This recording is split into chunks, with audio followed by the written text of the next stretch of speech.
저는 이제 결혼한 이후에 뭐 특별한 어떤 뭐 다른 일은 없었음에도 불구하고 어, 이제 아이가 생기질 않았었습니다. 그래서 그 이제 이 아이를 갖게 해달라고 기도도 많이 하고 또 많이 기다리기도 했는데 뭐 1년이 지나고 또 2년이 지나고 3년이 지나고 4년이 지나도 아이가 생기질 않았습니다. 그래서 우리는 뭔가 불임인가, 이제 아이를 갖지 못하는가라고 해서 한 2년이 넘고 이제 3년 넘고 4년째 되어 가니까요.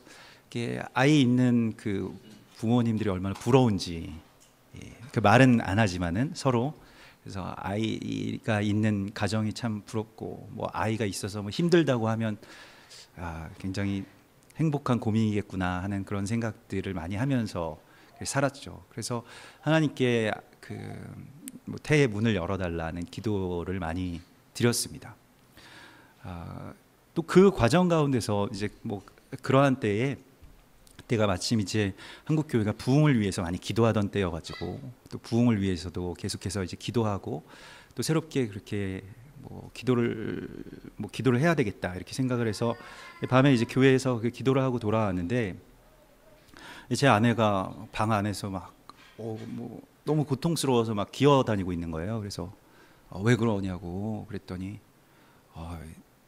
뭔가 배가 너무 아프다는 겁니다. 그래서 이제 뭐 밤중에 이제 병원 응급실로 갔는데 뭔가 그 자궁 쪽에 무슨 그런 뭐 어떤 근종 같은 것들이 있는 것 같다. 그래서 그게 좀 심각하게 좀 너무 크고 그게 막 이렇게 꼬여 있어가지고 수술을 해야 되고 최악의 상황에는 이 자궁을 적출해야 될 수도 있겠다 이런 말을 들었습니다. 그래서 아이가 있냐고 저에게 물어보더라고요. 그래서 아이가 있으면 이제 자궁을 적출하는 게 좋다. 근데 어떻게 해서든 우리가 아이가 없으니까 한번 적출하지 않는 방향으로 최선을 다해 보겠다. 의사 선생님이 그렇게 말씀을 하셔서 이제 그 아내가 이제 수술실로 들어가고 저는 밖에서 이제 기도를 하게 됐습니다.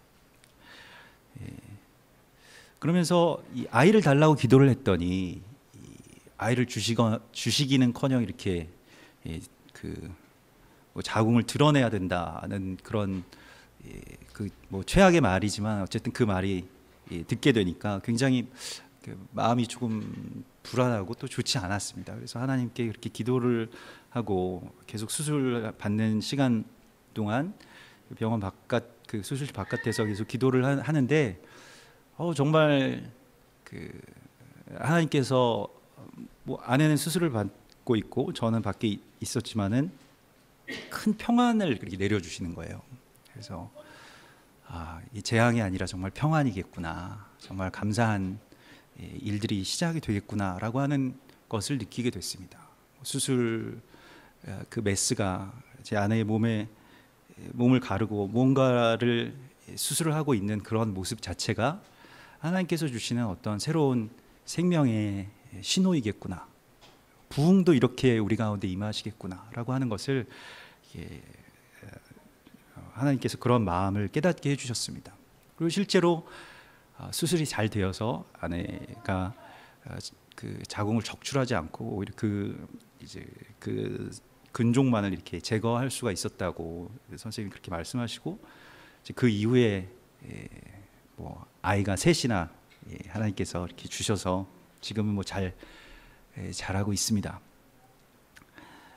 부흥이라고 하는 것, 또 생명의 역사라고 하는 것이 어떻게 시작되는가라고 하는 것을 우리가 엘리야의 이야기를 통해서 봅니다.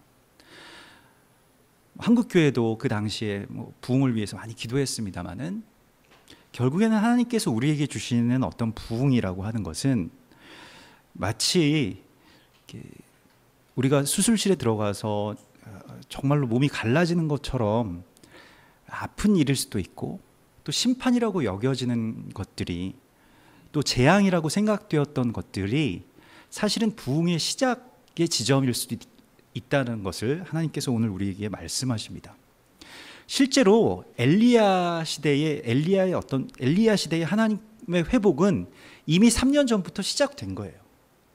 이미 가뭄이 들었을 때, 땅이 막 타들어가듯이 다 갈라지고 사람들이 먹을 것이 없어서 이제 오늘 이거 한 끼 먹고 죽어야 되겠다라고 하는 생각이 들었을 때 그때 이미 부흥은 시작된 것입니다.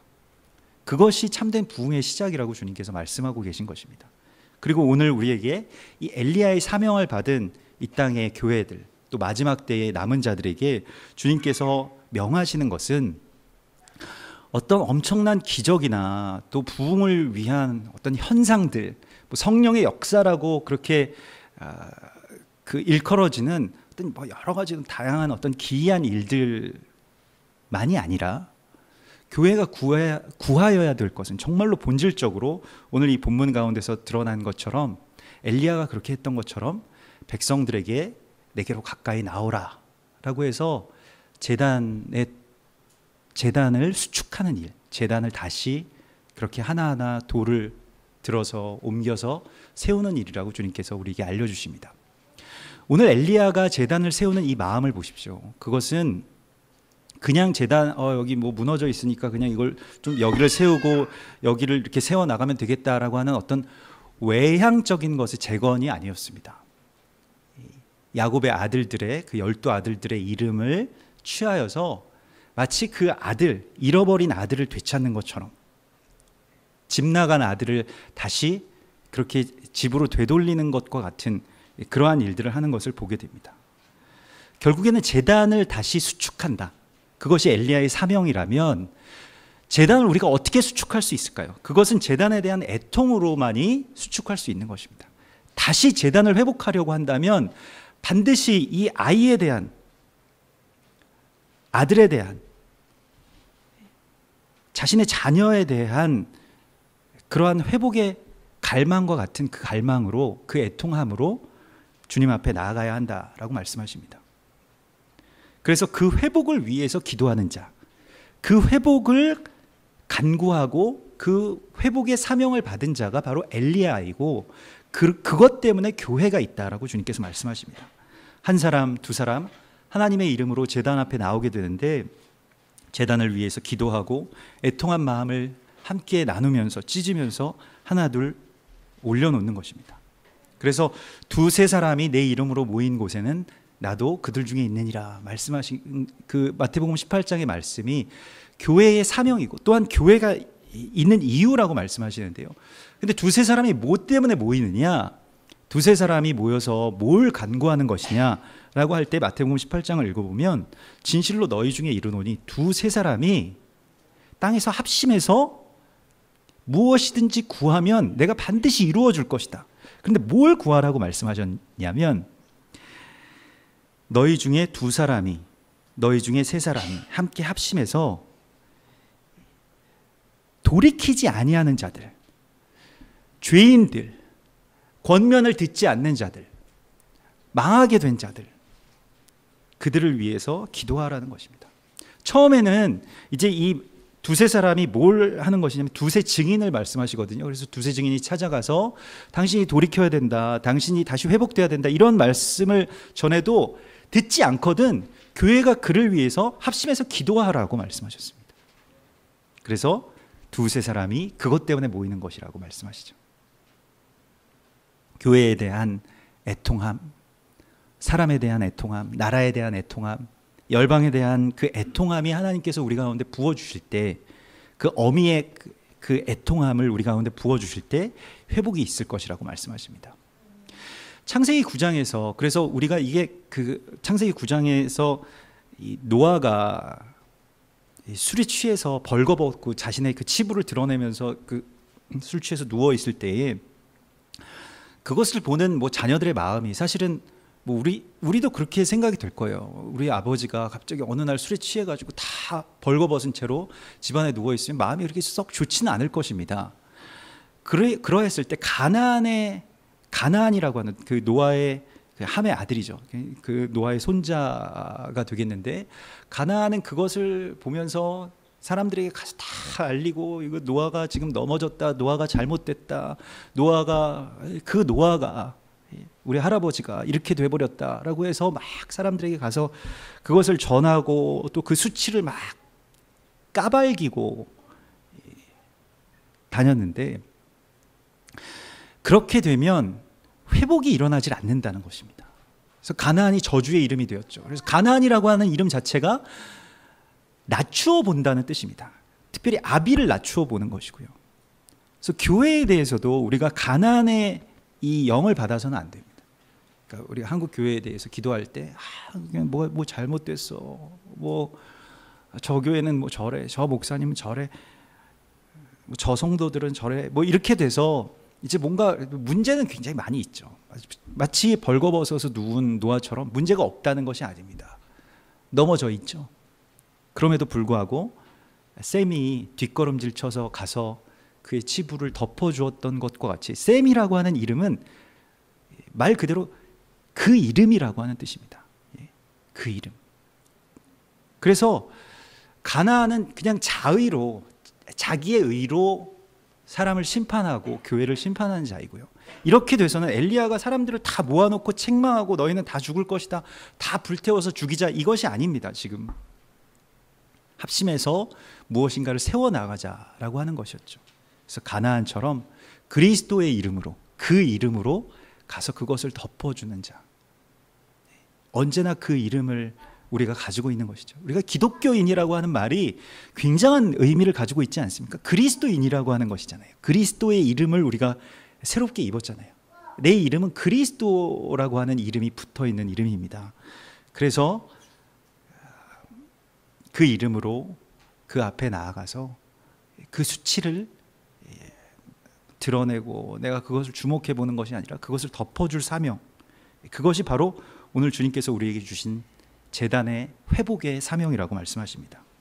제단이 이렇게 망가졌으니까 이걸 다 그냥 허물어 버려라, 그냥 다 끝이다, 이것이 아닌 것이죠. 정말로 잃어버린 아들을 찾는 어머니의 마음으로 모든 사람들이 다 포기했어도 끝까지 포기하지 않으시는 그 이름의 마음으로 우리가 나아가는 것입니다. 그래서 당신도 하나님의 아들입니다. 당신도 아브라함의 자손입니다. 죄인과 세리들을 향해서 모든 사람들이 다 포기하고 다 손가락질하고 다 저주하는 그 죄인과 세리, 창녀들과 한 자리에 앉아서 먹고 마시고 하나님의 말씀을 나누셨던 예수 그리스도, 그 이름을 우리가 지닌 것입니다. 그 이름으로 나아가는 것입니다. 그래서 결국 우리는 그 이름을 바라보면 하나님의 공의에 대해서 인정하지 않을 수 없는 것이죠. 그 공의라고 하는 것은 결국에는 샘과 같이 그 이름으로 그것을 덮어주는 공의라고 말씀하십니다.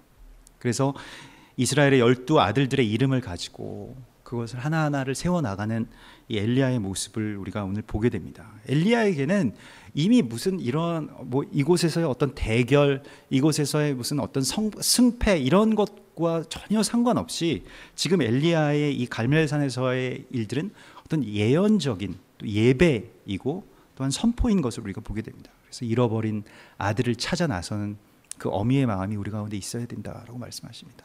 솔로몬의 재판정 앞에 선 그 두 여인처럼 정말 진짜 엄마는 칼로 가르자는 말을 못하는 것이죠.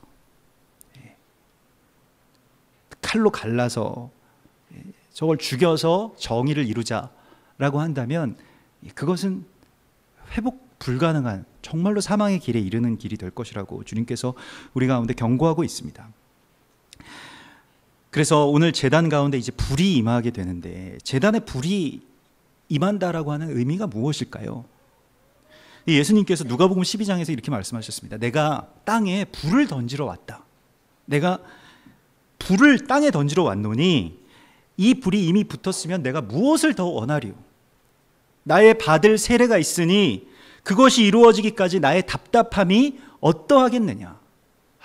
내 마음이 정말로 불붙는 것 같다. 내가 정말로 이 불이 이 땅 가운데 임해야 되는데 그것이 이루어지기 전에는 나의 마음이 너무나도 답답하다는 것이에요.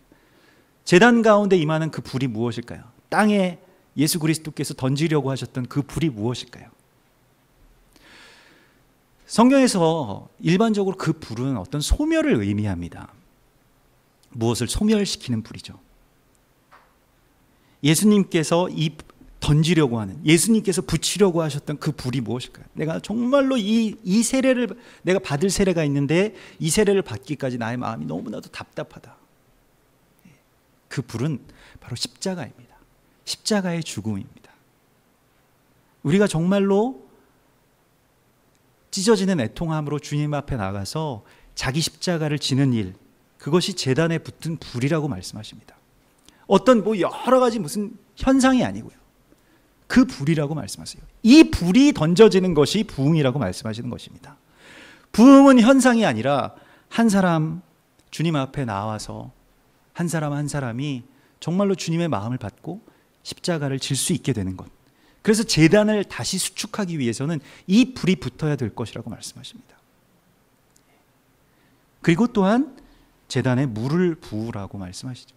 제단에 물을 붓는다라고 하는 것은 저는 이게 처음에 읽을 때 그냥 엘리야가 뭔가 그 엄청난 어떤 능력을 좀 보여주기 위해서 좀 영적인 어떤 과시가 아닌가? 뭐 꼭 굳이 뭐 물까지 부을 필요가 있었을까? 그래서 물론 뭐 하나님께서 이마만큼의 어떤 능력이 있으시다는 것을 이렇게 보여주어야 됐나? 어떻게 보면 그 대적들에게 보여주기 위해서 이런 일들을 한 건가? 그런 생각이 들었는데 어떤 그런 영적인 과시가 아니라 이 안에 어떤 의미 있는 메시지가 있는 것을 우리가 보게 됩니다. 그래서 통 넷에 물을 채워서 부으라고 이렇게 하죠.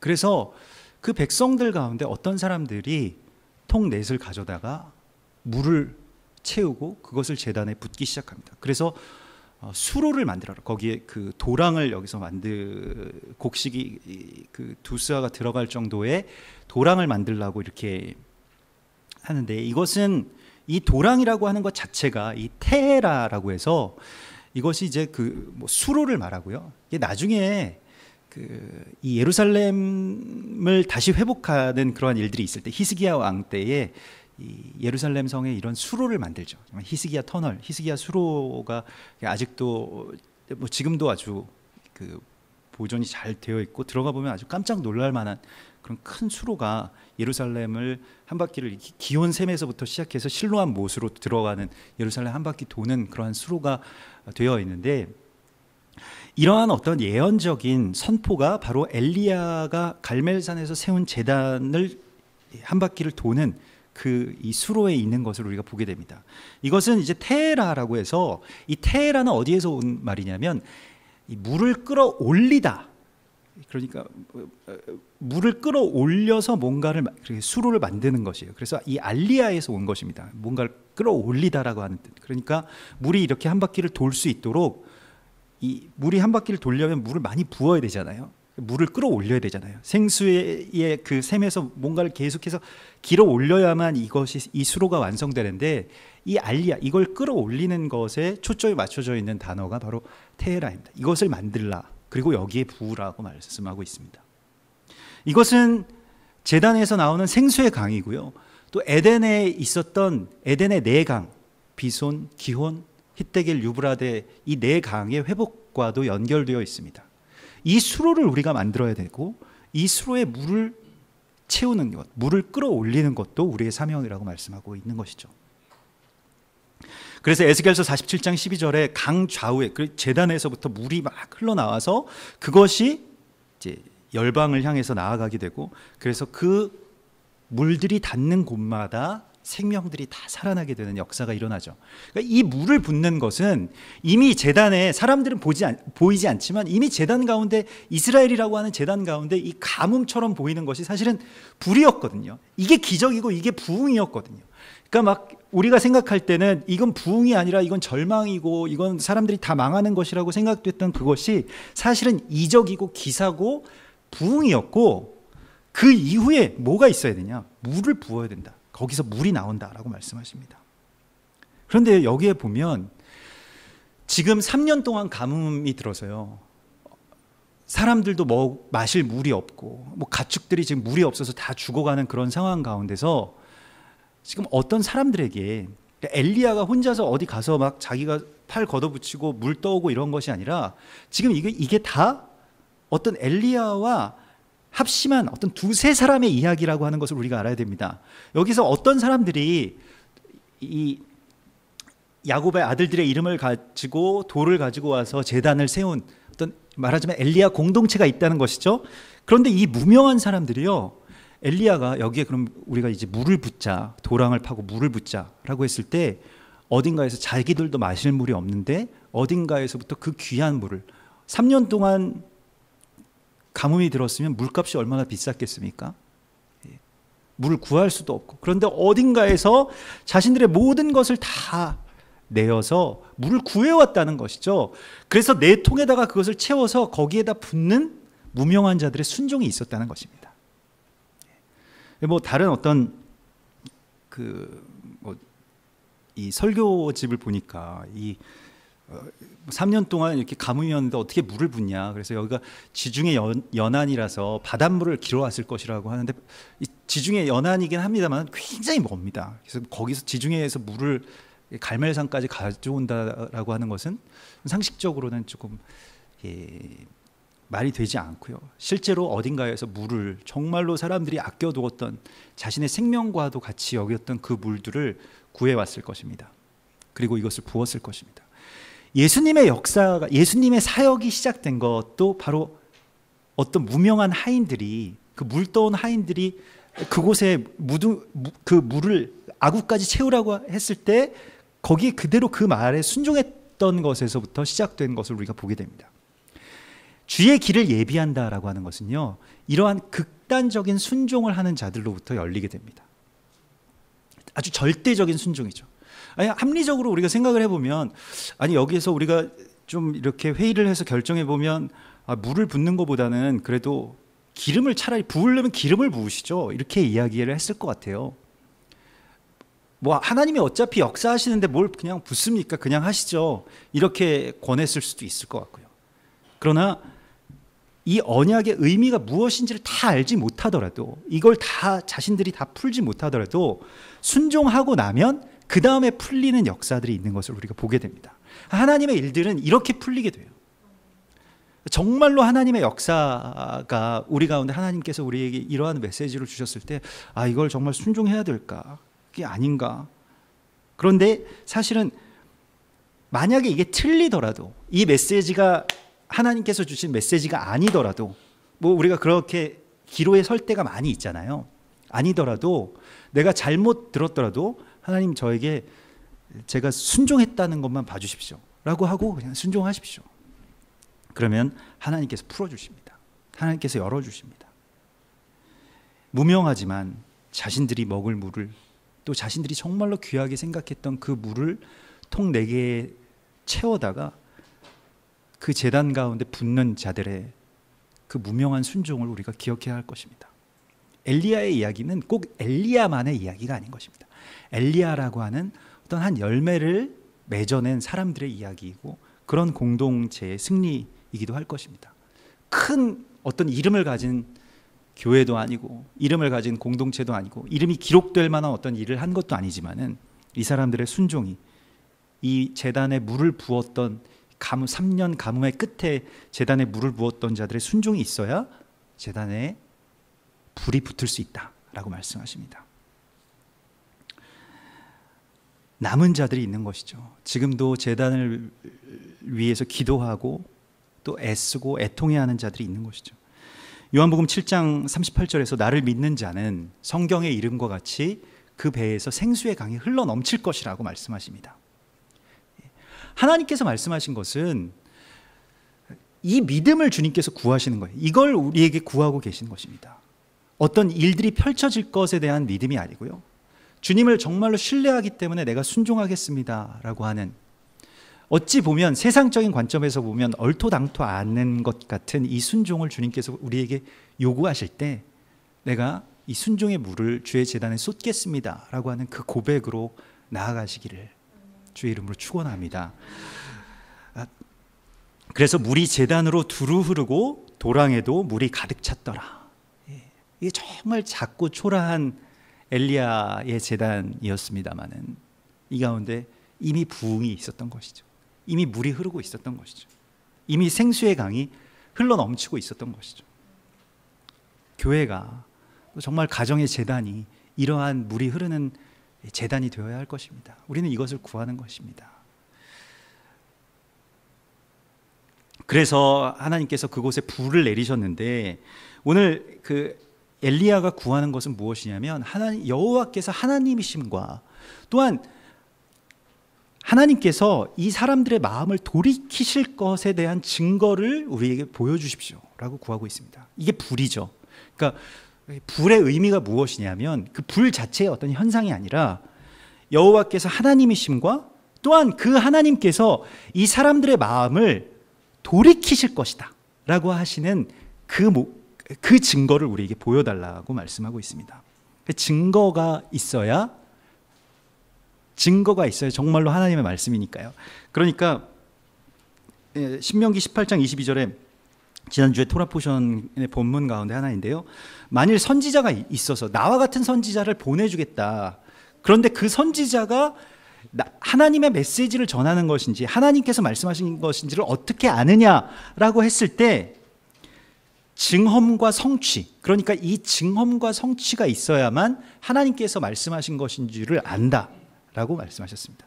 증험과 성취라고 하는 것이 무엇이냐, 신명기서에서는 그래서 그 선지자가 자기 마음대로 하는 것인지 아닌지는 이 증험, 성취가 있느냐 없느냐를 보고 안다라고 말씀하셨고, 이 말씀이 신약 성경에서 어떻게 풀어지냐면 세례 요한이 순교하기 전에 예수님께 오실 메시아가 당신이십니까? 라고 묻잖아요. 제자들을 보내서 그 감옥 속에서 물었을 때에 그때 예수님께서 그 증거에 대해서 말씀하신 것이 이것입니다. 인자는 세리와 죄인들과 한 상에 둘러앉아서 먹는다. 그래서 마태복음 11장 19절에 인자는 와서 먹고 마심에 말하기를 보라 먹기를 탐하고 포도주를 즐기는 사람이요 세리와 죄인의 친구로다 하니 지혜는 그 행한 일로 인하여 옳다함을 얻느니라. 그러니까 예수님의 열매, 예수님의 사역의 열매는 사람들을 말할 때 뭐 5천 명을 먹이시고 막 안진뱅이가 일어나고 뭐 이런 것도 물론 예수님의 열매이지만은 예수님께서 당신의 열매를 세례 요한이 알아들을 수 있는 언어로 세례 요한에게 말했을 때는 세리와 죄인들이 와서 먹고 마시고 있어. 세리와 죄인들이 이제 더 이상 죄인이 아니고 더 이상 제단 밖에서 쫓겨났던 안진뱅이들, 문둥병자들, 이런 사람들이 고침을 받고 제단 가운데로 나오고 저주 아래에 놓여져 있었다고, 상 밖으로 쫓겨나 있던 비천한 자들, 이방인들이 다 주님께서 당신도 아브라함의 자손입니다 라고 하는 그 선포 가운데서 그리로 나오고 있다. 이게 열매다. 이것을 보면 누가 메시아인 줄을 안다는 거예요. 참된 하나님 나라의 역사의 열매는 이 사랑의 열매가 있느냐 없느냐입니다. 이걸 봐야 돼. 마지막 때는 많은 현상들이 있을 것이라고 주님께서 말씀하셨습니다. 그래서 뭐 이단이나 아니면 막 사탄이 하는 어떤 그러한 일들에 오히려 더 많은 역사들이 일어날 수 있어요. 우리를 현혹해야 되니까 그런 일들이 많이 일어나게 되고, 누가 봐도 아 이건 정말 이적과 기사구나 하는 일들이 많이 일어납니다. 실제로 그런 일들이 일어나지 않고서야 얼토당토 않은 곳에 가서 막 자기가 뭐 지금 그 이미 여기 과천에서 이미 메시아가 왔다 이런 메시지를 듣고 믿을 수가 있겠어요? 뭔가 있으니까 가서 믿겠죠. 실제로 그런 일들이 우리나라 한국 교회의 역사 가운데서도 많이 있었습니다. 이적과 기사가 일어났다라고 해서 뭔가 가서 소문이 나면 막 엄청나게 몰려가서 보아서 실제로 막 안진뱅이들이 일어나고 막 굽었던 뭐 몸이 막 펴지고 그런 일들을 우리가 눈으로도 봤잖아요. 그런데 그게 열매가 아니라는 것입니다. 물론 그런 일들이 있을 수도 있지만은 참된 열매는 무엇이냐? 죄인과 세리들이 와서 같이 먹고 있느냐? 정말로 소외된 자들이 정말로 여기에 사랑의 열매가 있느냐 없느냐, 그것을 보라는 거예요.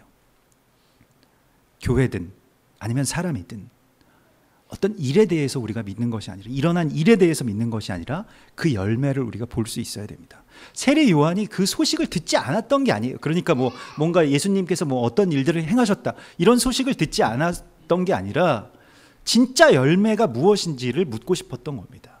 예수님께서 정확하게 말씀하신 것이죠. 인자는 와서 세리와 죄인들과 함께 먹고 마신다. 우리 교회도 이런 열매가 있기를 구합니다.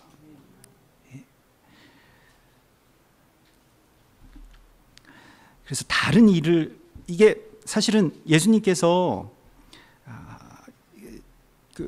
우리를 이렇게 돌이키시는 것이 사실 열매인데, 사람들이 이제 원래의 자리로 이렇게 돌아가게 된다.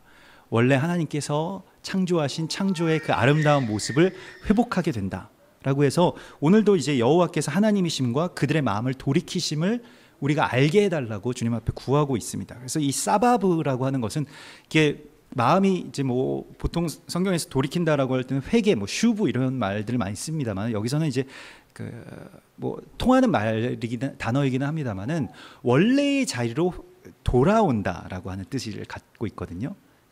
본래의 모습을 회복한다는 것이, 본래는 우리가 참 아름답고 또 하나님의 자녀로서 창조되어 있는데 바알과 아세라에게 빼앗겼던 마음들이 이제 제거되고 주님께로 다시 돌아오게 되는 것, 이것을 주님이 우리에게 부흥이라고 말씀하시는 것이죠. 그러니까 부흥이라고 하는 것은 실제로 볼 때는 바알과 아세라가 다 진멸하는 것이기 때문에 전에는 멀쩡하게 보였지만 이것이 이제 우리에게 있어서, 우리의 재단에 있어서 종양과 같은, 우리의 몸에 있어서 종양과 같은 그러한 존재라고 하는 것이 드러났다면 이것을 칼을 들어서 제거해야 된다, 이것을 진멸해야 된다라고 말씀하고 있습니다. 구약에서 계속 막 누군가를 다 살육하고 한 사람도 남기지 말고 죽이고 뭐 진멸하라 이런 말씀이 나오면 오늘날의 관점에서 보면 조금 뭐 잔인한 그런 일들인가, 너무 폭력성을 띠지 않나 이런 생각이 드는데, 그 헤렘이라고 하는 것, 이 진멸이라고 하는 것은요, 우리가 끝까지 이것을 하나까지도 찾아내서 계속해서 바울 사도가 말했던 것처럼 나는 날마다 죽노라 라고 하는 것을 매일 선포하라는 것입니다. 어떤 영역에서든지 우리의 삶 가운데 바알과 아세라를 섬기는 그러한 제사장들이 이미 너무나도 많이 퍼져 있다는 거예요. 내가 깨닫지도 못했던 바알과 아세라 선지자가 어딘가에는 서 있다는 것입니다. 내 마음 가운데, 나의 삶의 어떤 형태 가운데 다 바알과 아세라를 섬기는 일들이 있어요. 그것이 우리 가운데 보여지는 것이 은혜이고요, 그게 보여졌을 때 그것을 치우게 되는 것이 또한 은혜입니다. 이걸 못 견디게 돼야 되는 것이죠. 이게 이제 더 이상 우리 가운데 더 이상 평안이 아니고 이게 나에게 너무나도 큰 고통이고 아픔이고, 그러한 고통과 아픔과 또한 불임의 이유였다라고 하는 것을 깨닫게 돼야만 참된 회복이 있다라고 말씀하십니다. 이게 보여야죠. 그런데 이것과 같이 살아가면서도 아무런 탄식이 없고 아무런 애통함이 없고 그냥 나는 평안하다, 나는 좋다, 오늘도 바알과 아세라의 선지자가 하나 더해졌으니 하나님께서 나에게 부흥을 주신 것이겠구나, 복을 주신 거구나 라고 생각한다면 그것이 굉장한 재앙이고 심판인 것입니다. 이게 드러나서 보이게 되면 사실은 평안하진 않죠. 날마다 죽어야 되는데, 날마다 죽을 일만이 쌓여 있는데요, 얼마나 고통스럽겠습니까? 그런데 죽어야만 다시 살 수가 있는 것이죠. 죽어야만, 이 죽음을 찾아내야만, 이 죽을 정말 나의 삶 가운데 죽을 일이 너무나도 많이 쌓여 있구나라고 하는 것을 찾아내야만, 그때서야만 참된 생명이 우리 가운데 임하는 것입니다. 그러니까 하나님의 역사는요, 먼저는 죽는 것이 일어나고 두 번째는 그래서 사는 것이, 그래서 부활의 생명이 우리 가운데 임하는 것입니다. 이 두 가지가 같이 있는 거예요. 같이 한 재단 가운데 일어나는 것입니다. 불이 임하고 또 물이 쏟아지는 것이죠. 그래서 오늘 엘리야는 이것을 구하고 백성들에게, 그러면 와서 우리가 한 사람도 남겨두지 말고 바알과 아세라의 제사장들을 다 가서 죽이자. 그래서 이 기손이라고 하는 시냇가로 가서 다 바알과 아세라 선지자들을 다 죽입니다. 기손이라고 하는 말 자체가 구불구불하다, 구부러져 있다라고 하는 뜻이 있는데요, 이 구부러져 있다라고 하는 것이 이제 엘리야의 이 갈멜산에서의 승리의 어떤 모습과도 일치합니다. 그래서 그 갈멜산에 엘리야 이제 동상 같은 걸 세워놨는데 엘리야가 칼을 이렇게 들고 있어요. 되게 무서운 표정으로 들고 있는데, 근데 엘리야 우리나라 그 광화문에 있는 이순신 장군 모습과도 좀 비슷하지 않나? 저는 각도가 그래서 그런지 아무튼 칼을 이렇게 들고 있는데 칼이 다 구부러져 있습니다. 이게 단검인데 구부러져 있습니다. 그래서 칼이 구부러질 때까지 바알과 아세라 선지자들을 그렇게 다 쳤다라고 하는 것이죠. 그러니까 정말로 나의 삶 가운데서 이 모든 바알과 아세라가 제거되는 그런 일들이 마치 이 온 몸이 다 구부러지는 것처럼, 그것이 외형적으로 볼 때는 고통스러운 일이고 또 힘겨운 일일 수도 있겠습니다만은, 그러나 그것을 통해서 하나님께서 우리 가운데 그리스도 예수의 길이 곧게 된다고 말씀하십니다. 그러니까 예수의 길이 곧게 되는 것은 무엇이냐? 우리가 바알과 아세라 선지자들을 찾아내서 진멸하는 일, 그것일 것입니다. 악을 제하는 것. 그때 예수님께서 오시는 것이죠. 이 구불구불해져 있는 나의 마음, 바알과 이리로 갔다가 여기 아세라가 있으면 저리로 갔다가 또 바알이 있으면 저리로 갔던 그런 지난날의 모든 길들을 다시 다 돌이켜서 우리가 다 제거해야만 그리스도 예수의 길이 예비된다고 말씀하십니다. 우리는 이것을 구하는 것이고요. 내 안에 바알, 내 안에 아세라를 계속 구불구불한 그 길들을 계속 추격해서 다 제거해야 됩니다. 다 없어졌다고 말할 수 있는 사람은 없을 거예요. 내가 다 이루었다 함도 아니고 내가 모든 것들을 다 성취했다고 함도 아니고 매일매일 날마다 이것을 제거하고 이게 보일 수 있게 해달라고 구해야 됩니다. 교회가 만일 여기에서 우리는 바로 서 있다, 나는 모든 걸 다 깨달았다, 나는 여기에서 다 성취했다라고 생각한다면 그날이 아마 마지막일 것입니다. 우리는 날마다 죽어야 되는 존재들임을 주님께서 말씀하고 있죠. 그래서 사실은 이것이 어떤 진멸이기도 하고 그것이 날마다, 그러니까 매 안식일이나 매 절기 때마다 있는 정결함, 성전을 정결하게 하는 것, 예수님께서 그렇게 하신 것처럼 또 우리의 제단, 또 우리의 가정, 또 우리의 교회, 이러한 곳을 정결하게 하는 것과도 연결이 되죠. 청소하는 것이죠. 그러니까 지난주에도 우리가 바닥을 깨끗하게 청소한 것처럼 그렇게 청소하는 것이죠. 하나하나 뭔가 남은 찌꺼기들, 남은 잔재들이 제거되도록.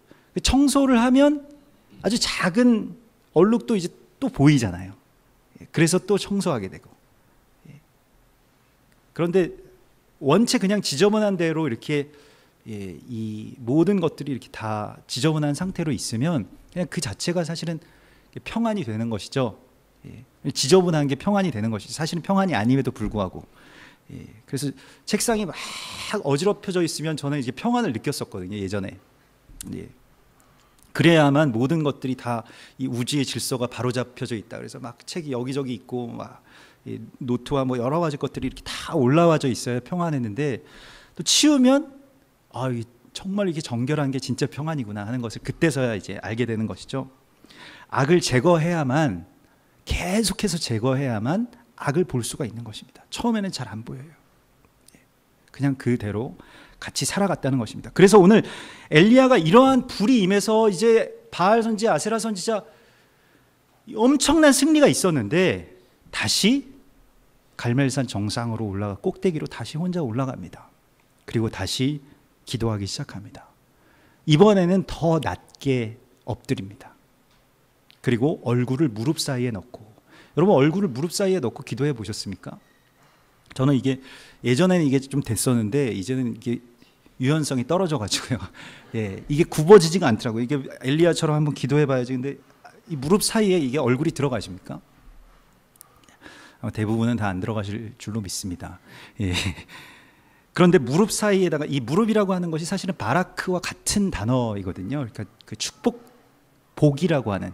그래서 내가 얼굴을 무릎 사이에 묻는다라고 하는 것이 나의 어떠한 명예, 또 나의 어떤 성취, 이런 것을 이제 다시 묻기 시작합니다. 그리고 다시 낮아지기 시작합니다. 그래서 엘리야는 지금 이 시점에서 자신의 성취, 또 자신의 승리에 도취되지 않습니다. 취하지 않고요, 다시 하나님께서 명하시는 것이 무엇인지를 들었죠. 그렇기 때문에 더 올라갈 수 있었습니다. 갈멜산 그 정상까지. 보통 사람들이었으면, 보통 우리들 같았으면 이제 이겼어, 성취했어, 우리가 다 해냈어 라고 하고 그냥 산을 내려왔을 거예요. 그런데 올라가서 기도하기 시작합니다. 얼굴을 무릎 사이에 묻고. 누가복음 17장에서 예수님께서 그 무익한 종에 대해서 이렇게 말씀하시죠. 그러니까 종이 주인이 명한 대로 했다고 해서 그가 자신의 어떤 권리를 주장하겠느냐. 그 순간 사실은 넘어진다는 것입니다. 이게 그 매정한 주인에 대해서 말씀하는 것이 아니고요, 명한 대로 하였다고 주인이 종에게 감사하겠느냐. 이와 같이 너희도 명령받은 것을 다 행한 후에는 이르기를 우리는 무익한 종이라 우리가 하여야 할 일을 한 것뿐이라 할지니라 이렇게 말씀하십니다. 사역에 있어서 정말 중요한 지점이 바로 이 지점입니다. 실패했을 때는 사실은 괜찮아요. 그때는 애통함이 부어지고 그때는 우리가 다시 하나님 앞에 엎드릴 수 있습니다. 그러나 성공했을 때, 무언가가 성취되었다고 여겨질 때, 그때 우리가 주위에서 다시 주님 앞에 가서 나는 무익한 종입니다. 주님, 내 다음 일은 무엇입니까? 라고 우리가 구하여야 된다는 것입니다. 내가 뭘 했다, 지금까지 돌이켜보니까 내가 이런 사역들을 했다 라고 하는 어떤 성취감은 곧바로 자기 연민으로 이어집니다. 나중에 이제 이 19장에 넘어가면 엘리야가 여기에서 넘어지게 되는 것을 보게 되는데요. 지금은 이게 넘어진 것이 아니죠. 다시 우리가 했던 일들을 돌이켜보면, 또 지금까지 걸어왔던 길들, 또 지금까지 행해왔던 싸움들을 다시 생각해보면 다시 하고 싶지 않다는 생각도 굉장히 많이 들죠. 또한 이런 일들을 어떻게 했지? 라는 말을 하면서 우리가 뒤를 돌아보지 말고 다시 주님의 명령이 무엇인지를 보면서 앞으로 나가야 된다고 말씀하십니다. 이 지점을 여러분 꼭 기억하십시오. 하나님의 일들을 하고 하나님의 길들을 걷다 보면 일어나는 일입니다. 그래서 하나님의 전신갑주가 필요한 이유도 바로 이것 때문이라고 말씀하고 있습니다. 에베소서 6장에 하나님의 전신갑주를 우리가 입어야 되는 이유는 싸워서 싸울 때는 사실 이걸 안 입어도 돼요. 그냥 맨몸으로 나가도 이길 수 있습니다. 하나님이 싸우시는 거니까요. 우리가 무장한다고 해서 뭐 대적을 이길 수 있는 것은 아니죠. 그러나 에베소서 6장 13절에 그러므로 하나님의 전신갑주를 취하라. 이는 악한 날에 너희가 능히 대적하고 모든 일을 행한 후에 서기 위함이라고 말씀하고 있습니다. 다시 서기 위해서 하나님의 전신갑주를 입는 것이죠. 근데 하나님의 전신갑주는 그럼 무엇이냐? 뒤를 돌아보지 않고 다시 그 명령 앞에 설 수 있는 것, 그것이 전신갑주입니다. 나의 성취가 아닌 것이죠. 내가 뭘 한 게 아닌 것이죠. 그냥 나를 통해서 하나님께서 행하신 것이기 때문에 그 한 일은 잊어버리라는 거예요. 내가 한 일, 내가 했던 것을 잡지 않고 그 앞에 있는 것을 잡으려고 내가 표대를 향해서 나아간다. 그런데 표대를 보지 못하고 뒤에 있는 어떤 성취를 보는 순간 넘어지게 되는 것입니다. 뒤를 돌아보지 말자라고 하는 것이 오늘 성경에서 우리 가운데 주시는 전신갑주와 같은 것입니다. 그래서 엘리야는 비를 구하고 있습니다. 간절하게 구하고 있어요. 이런 승리를 이뤄낸 사람처럼 구하는 것이 아니고요. 아무것도 할 수 없는 사람처럼 주님 앞에 나아가서 정말 간절하게 땅에 엎드려서 무릎에 자신의 머리를 쳐박아가면서 구하고 있습니다. 사람들의 어떤 축하하는 소리, 엘리야 당신 정말 대단한 선지자입니다. 당신 몰라봐서 죄송합니다 라고 하는 사람들의 칭송들을 다 뿌리치고 홀로 어딘가로 숨어 들어가서 엎드리는 이 엘리야의 기도를 우리가 받아야 됩니다. 주님 앞에서 이 기도가 필요한 거예요. 그래서 엘리야가 지금 무엇을 구합니까? 계속해서 간절하게 비를 구하고 있습니다.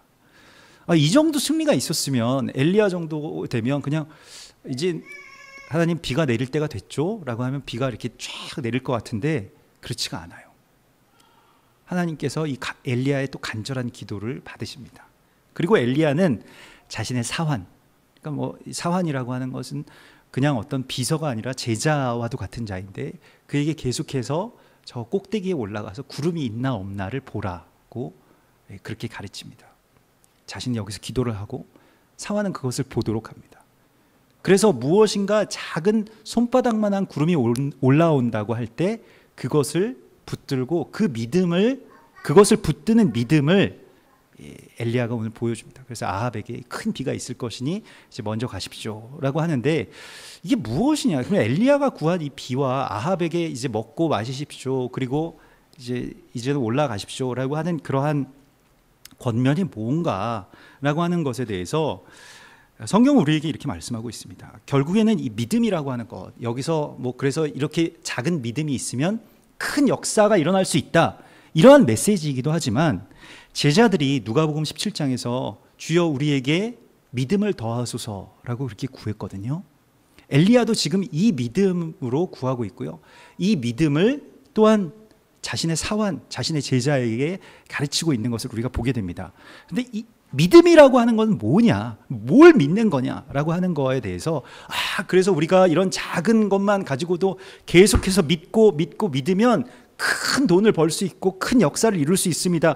이것이 아니고 여기서의 믿음은 제자들이 누가복음 17장에서 이 사도들이 주께 여짜오되 우리에게 믿음을 더하소서 할 때 그 믿음은 뭐였냐면요, 만일 하루에 7번이라도 내게 죄를 짓고 7번 내게 돌아와 내가 회개하노라 하거든 너는 용서하라 하시더라, 이렇게 말씀하시거든요. 엘리야가 자신의 제자에게 7번까지 올라가라고 말한 것도 바로 이것과 연결됩니다. 용서에 대한 말씀이고요, 회개에 대한 선포에 대한 말씀입니다. 제단에 물이 부어지는 것과 이스라엘 땅에 비가 오는 것은 같은 이야기인데 이것은 용서와 회복의 강이 흐르는 것입니다. 다 심판당하고 다 죽는 것이 하나님의 뜻이 아니죠. 3년 동안 이제 가뭄이어서 사람들이 이제 더 이상 살아갈 수가 없고 남은 마지막 물방울조차도 바짝바짝 말라가는 이때에 엘리야가 정말로 전심으로 하나님 앞에 생명을 구하기 시작합니다. 어찌 보면 용서죠. 자신을 죽이려고 했던 자가 누굽니까? 아합 왕입니다. 이 모든 바알과 아세라 상들을 다 끌어들인 자도 아합입니다. 근데 그에게 지금 엘리야는 용서를 선포하고 있어요. 평안을 선포하고 있습니다. 이제 당신 먹고 마셔도 됩니다. 당신 이제 돌아가셔도 됩니다. 사실은 어찌 보면 그냥 인간적인 마음으로는 죽이고 싶었을지도 몰라요. 칼 든 김에 아세라, 바알 선지자들 850명을 죽인 이 여세를 몰아서 혁명을 일으키자, 이런 왕은 우리에게 필요 없다라고 해서 나라를 뒤엎을 수도 있는 그런 힘을 엘리야가 가지고 있었습니다. 그런데 엘리야가 주님 앞에 엎드렸을 때 하나님께서는 이 용서에 대한 믿음을 주셨습니다. 회복에 대한 믿음을 주신 거예요.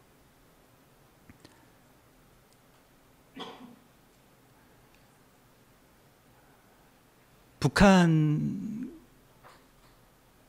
대하여서 우리가 가지고 있는 여러 사람들의 각가지의 생각들이 있을 것입니다. 하나님의 뜻과 우리의 뜻이 꼭 같지 않을 수도 있을 것입니다.